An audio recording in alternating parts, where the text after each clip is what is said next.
Hello everyone, my name is Maria Jose Chaides and this is my final project for my Historicizing Humankind class. First of all, I want to apologize for a couple things in advance.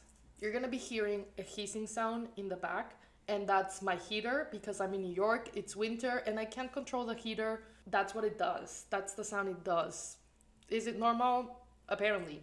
But is it pleasant to the ear? It's not. Second, you're gonna be hearing random things in the back. Maybe someone screaming, maybe a car beeping. I can't control the noise outside. Regardless, we're gonna keep going, keep pushing. I'm gonna record this video, I'm gonna edit this video, and you will be able to grade me as you're watching this and have fun, hopefully. I'm gonna be looking down because I have my notes here. Really important notes because I have to stay, one, on track, and two, say the facts as they are, because sometimes I deviate and I end up like making stuff up. I try not to, but I swear sometimes it's just easy to make stuff up, okay? And just filling the blanks as historians did in the past. But I'm not a historian, so and that's not acceptable nowadays. So let's continue. I'm going to keep this video as concise as I can. I'm gonna talk fast. I'm gonna try and make it fun, but I won't drag it. Last semester I did a 35-minute long video, and I love my professor for actually watching it, but I will not do that to you. Hopefully this video is gonna be shorter, because editing a video that long is actually horrible. I will never do it again. I said that last semester, and yet here I am, right? What I plan to do in this video is just talk to you about three things: the Industrial Revolution, the arts and crafts movement, and jewelry, while I play with polymer clay and make figurines out of polymer clay. I'm trying to make jewelry figurines that I could actually wear. Well, there is that. I'm going to be playing with clay while I speak to you, just to keep my hands busy and my mind flowing. And that's super funny because that's exactly the same thing I said last semester. So predictable, MJ. And the reason I'm going to be talking about jewelry is because me, as everyone else in this world, loves jewelry, okay? I'm obsessed with jewelry. I can spend hours upon hours looking at just shiny, beautiful things, right? And I am not the only one. History literally proves me that the people have been obsessed with jewelry for as long as we have been alive. Jewelry is used for more than just creative expression. It can be used to transmit messages. It can also be used as a way of showing what's meaningful and a status display. So jewelry artifacts have been excavated from ancient sites all over the world, from burial tombs of Egyptian kings and queens, don't get me started on that topic, to the turquoise and shell necklaces of Native Americans. Turquoise. I don't know how to pronounce turquoise. I will stop. Okay, as we stated, jewelry has been around for as long as humans have been around. Humans have had the need to adorn their bodies for forever. And of course, the evidence of this is not only the excavations, right? Or the discoveries of different treasures around the world. No, the evidence of this is literally, you can look back at paintings. People were painted with their jewelry on. You can look back at Napoleon's wives. They were all depicted with jewelry. And you can look back specifically to the it girl of the 19th century, Queen Victoria. Honestly, everybody wanted to be her. Not everyone could be her, clearly. Queen Victoria was, to the Victorian people, what Bella Hadid is to me. Just stating facts. That's how I see it, right? Today, when we think about jewelry, I think we think about a lot of stuff, from necklaces to bracelets to rings to earrings, whatever. We know what jewelry is. We own jewelry. Most of the people in the world own some kind of jewelry, okay? And that is not based in facts, but I believe it. So, see? I make stuff up. I'm not lying. Guys, you know something? I can't stop looking at the door behind me. That's a closet right there, and I'm just terrified that like something's gonna come out and like whoosh. So I'm gonna close that. And I'll be back. I'm not getting any younger. So if you see something moving in the background, I live by myself, so that might be a ghost. Don't tell me, because I'm scared. I get scared easily, and I have 6 months left in this apartment. I don't want to be living in fear for 6 months. Just saying. Now that I sort of told you how jewelry relates to my final project, Let me take you back to a point in the semester where the professor made us write about a primary source, right? So for this primary source, I was like, oh, what am I gonna use? What am I gonna use? And then I found myself scrolling through Pinterest, and then I started seeing like pictures of really nice old jewelry, right? And then I was like, oh my god, maybe I should speak about jewelry, but like in what context? So I made mental gymnastics, right? To, I was gonna say, I thought a little bit, no. I actually had to do some mental gymnastics to link history and jewelry together in my head, because they actually do go together, but in my head, they didn't go together. Lord. So yeah, so when the professor told us we could do a short paper on a primary source, I chose this. What is this? This is a pin. So for this part, I'm gonna read more from my notes. Why? Because I make stuff up. I'm going to talk about this thing right here. This is the 1889 orchid pin from Tiffany & Co. It's a really, really small pin. It measures 2.5, so it's this, and then 8.3 centimeters. It's a super small pin. It's beautiful. I love the pin, but sadly, it's not my main point of focus. The pin was my muse. The pin was my muse to, one, find a final project that I really loved, and two, just to dig a little bit more in history and the context around society and the world that made it possible for me to be looking at a picture of this pin. In other words, what was going on in the world that people were making really small, tiny pins out of really expensive material. Sort of answer that question, we have to talk about the Industrial Revolution. Woo!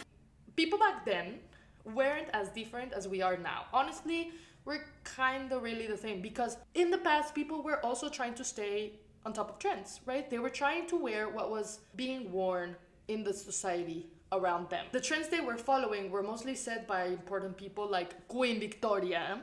That's why I keep saying that she's the Bella Hadid, I'm telling you. Apart from important people setting the trend was also set by the treasures found in all the new excavations being done around the world, right? Exhibitions, they varied from Egyptian jewelry and artifacts found in the tombs to the Greek excavations that revived the really, really complex Etruscan. I was right.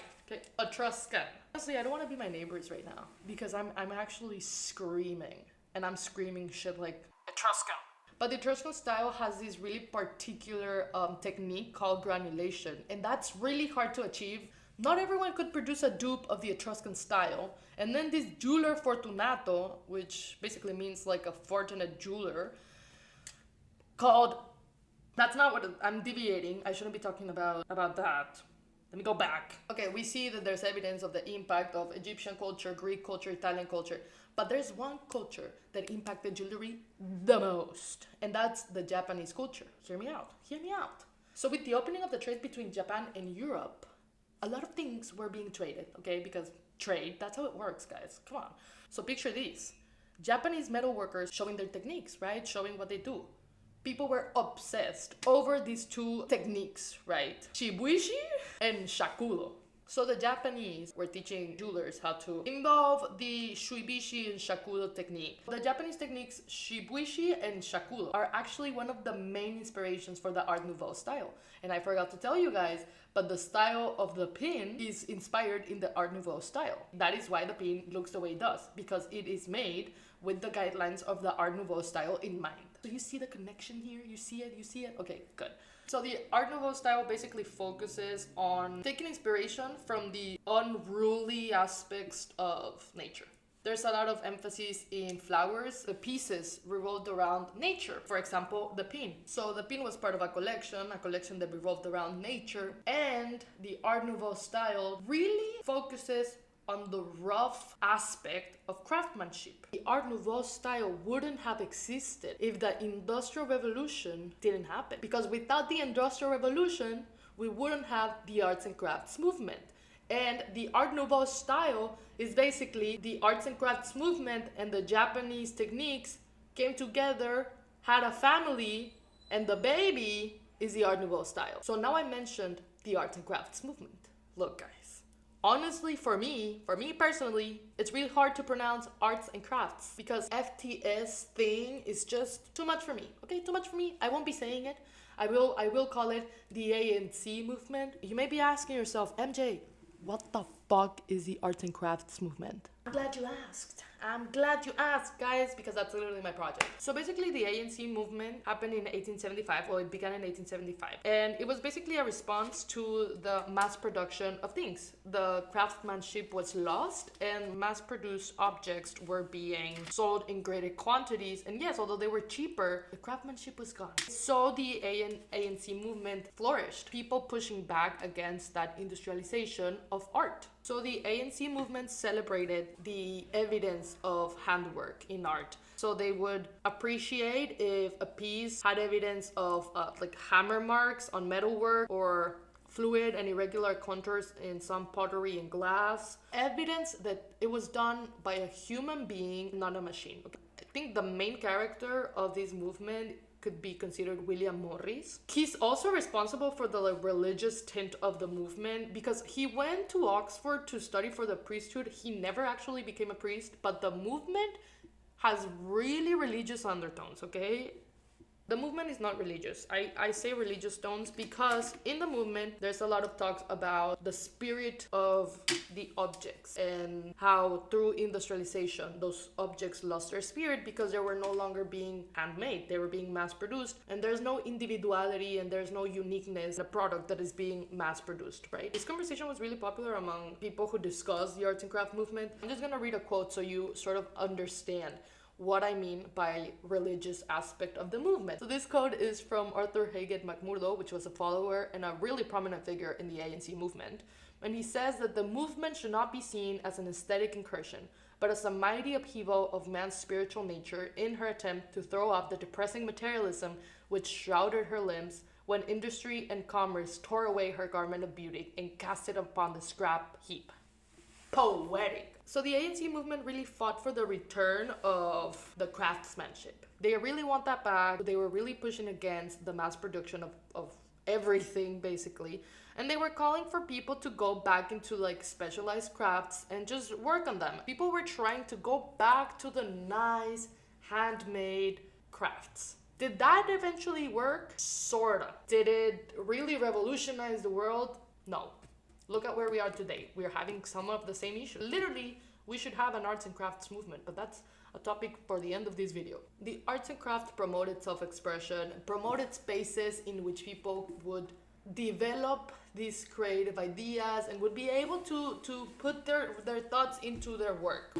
The ANC movement in France, in Europe, in the US, really impacted the life of people who were dedicated to their crafts, really impacted the life of artisans, strengthened the idea of showcasing that a human is behind the art. The ANC movement sounds really nice in theory, but in practice it was something else. A lot of people consider the ANC movement as a big flop. I believe that the ANC movement is honestly one of the best movements out there, but not a lot of historians can agree with me. Technically, it did not fulfill its purpose. The purpose of the ANC movement was to shift society from consuming only mass-produced goods into being more open to consume things made by artisans. The reason why people consider the ANC movement to be such a flop, it's because the production of mass-made goods did not stop. On the contrary, I think it got even like 10 times worse. Not because of the ANC movement, but because of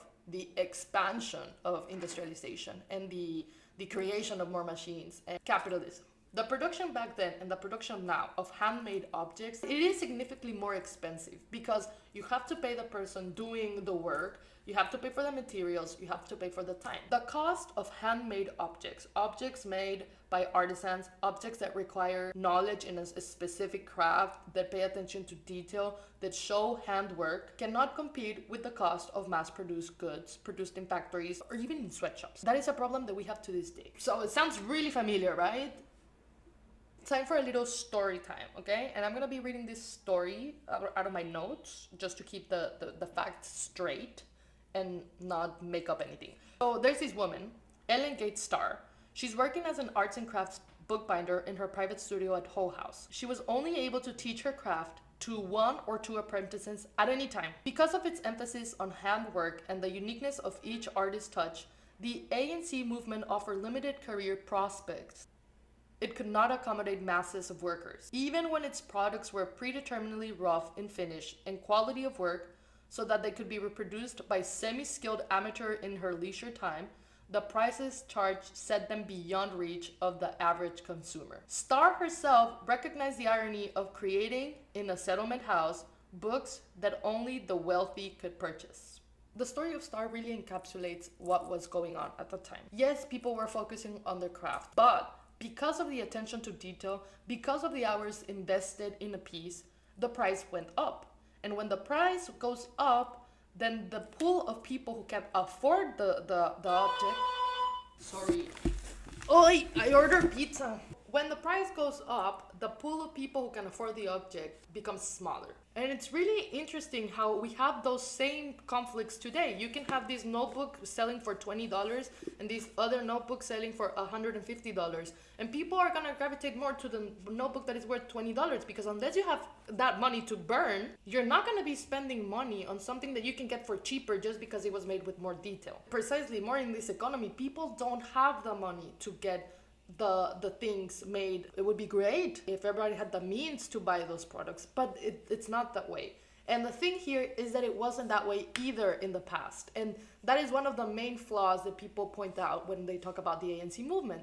It's because it was very idealistic. I blame the downfall of the ANC movement on capitalism.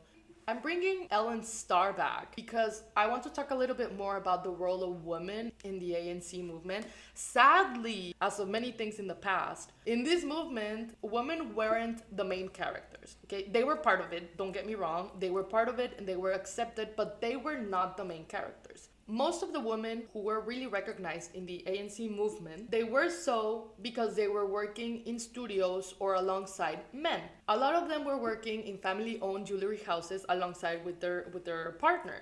The funny thing here is that at the beginning of the ANC movement, the ones in charge of doing the design of the jewelry were the women, and then the men would do the metalwork. That was the important thing. But when people started paying more attention to the designs, and when the designs started to being more well known, then it shifted and men started doing the designs and women started doing the metalwork. So I think it's always funny, men were trying to be the center of attention at everything. They got it. But don't get me wrong, there were women in the movement, and an example of this is Ellen Starr. So yeah, sadly, most of the women were working not by themselves. They were working with partners, with husbands. There are a lot of exceptions. There is specifically this vase I want to talk about. So this 1915 vase was made by Sarah Gallner, and she's actually one of the few decorators who became highly skilled and went beyond the utility of pottery, okay? This vase was created from the Paul Revere Pottery Studio, okay? And this studio initially was founded as the Saturday Evening Girls. So this studio, founded as Saturday Evening Girls, didn't really motivate girls to go beyond, and the girls who did, such as Sarah Gallner, did pieces like this, which I love this vase. It's in the Met. No, I think all of the pieces that I'm talking about today are at the Met. So I am not here to say that the ANC movement was a complete failure. I am not here to say either that it was a complete success, right? There's things that we still use that come from the arts and craft movement. So for me, that's not a failure. It maybe did not accomplish entirely its goal, but it was a great predecessor for new art movements, right? That really are alive in today's age, which is, honestly, it's been a long time. Let's not be pessimistic about it, okay? Let's not be pessimistic. Being pessimistic is way much easier than actually struggling to look at the good side. And I choose to look at the good side. The ANC movement was not a flop for me. So now that we went from the ANC movement to the Industrial Revolution to the Art Nouveau style, you can kind of see the connection. Now we already know the history behind the style of the pin. It was a long-winded explanation for the history behind the style of the pin, but we got it. And now I want to talk a little bit more about the materials of the pin. The pin was made out of gold, diamonds, and enamel. Materials for me may indicate the availability of the resources, because why were people making such a small piece out of very valuable materials? In the case of gold, in 1848, we had the California gold rush, made gold more accessible to jewelers of the 19th century. Let's keep that in mind, okay? Now, diamonds.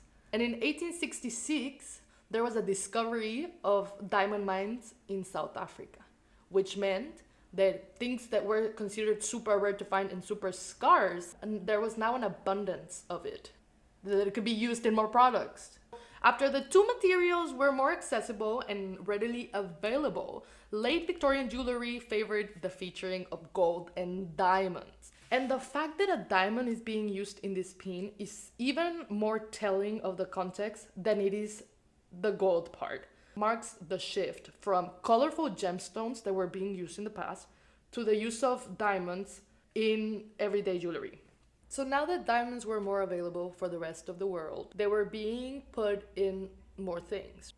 And as they became more accessible to people, there's another factor that came in that made diamonds even more popular. And this is the creation of the electric bulb. So people started having electric lighting in their houses. They were no longer using oil lamps. They were no longer using candles, which meant that the way objects were seen were different, because it's not the same looking at something with an oil lamp, with a candle, than it is to look at the same object under an electric bulb, okay? So in parties, people used to wear their normal jewelry, and this jewelry was normally made out of colorful gemstones because that was the vibe back then. And when they started looking at the gemstones under the electric bulb, they realized they didn't look as nice as they did with the oil lamps and with the candle lights. But you know what looked amazing under the electric bulb? Diamonds. Diamonds looked amazing under the electric bulb because diamonds reflect light beautifully. They shimmer, they sparkle. I think we can all agree that just seeing something sparkling somewhere gives us a little bit more joy, makes our day a little bit easier, a little bit better. Even if it's a small diamond, I'm happy. I am happy, and I am grateful to live another day to see another diamond shine, okay? And I'm grateful for the electric bulb, and I am grateful for the arts and crafts movement, and I am grateful, well, for the Industrial Revolution.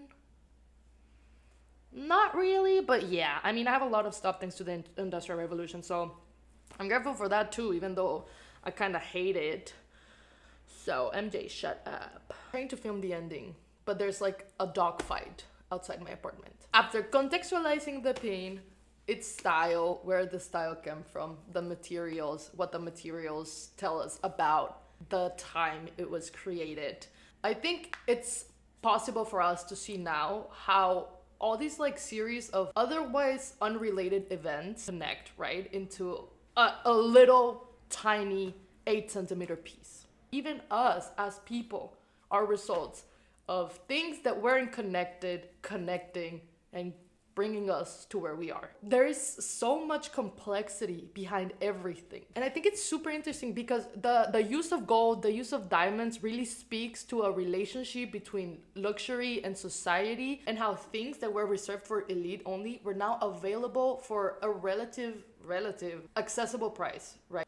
The beginning of gold and diamond manufacturing marked the beginning of the democratization of fashion consumerism. Recording this was stressful, yes, but honestly, it was great. I had so much fun. I hope you can tell that I had so much fun. I hope that you take something from this. There's no absolute history that involves every narrative, that involves every single point of view, that involves everything. Behind every small thing in our lives, there is a history, there is a series of previously unrelated events that had to happen for them to get to that point.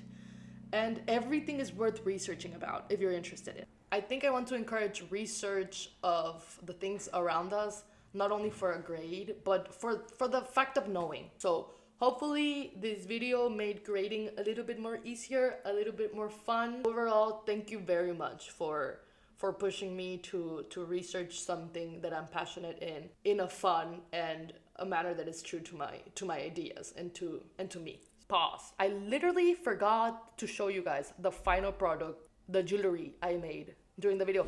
I was trying to like imitate the metalwork, but I did this pink one, I did this one, and I also did multiple little stars. They are flowers or stars, I don't know. So yes, those were my figurines, and I'm happy that you watched this far.